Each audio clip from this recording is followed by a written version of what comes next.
అల్లర్లు సృష్టిస్తే కఠిన చర్యలు తప్పవని రూరల్ సీఐ విక్రమసింహ హెచ్చరించారు. కడప జిల్లా బద్వేల్ రూరల్ సీఐ గోపవరం మండలాల అన్ని రాజకీయ పార్టీల నాయకులతో మంగళవారం rural CI Vikramasimha, rural SI Ravikumar శాంతి సమావేశం ఏర్పాటు చేశారు.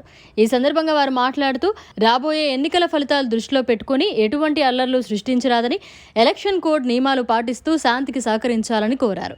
ఎటువంటి అవాంఛనీయ సంఘటనలకు పాల్పడినా కఠిన చర్యలు తప్పవని హెచ్చరించారు.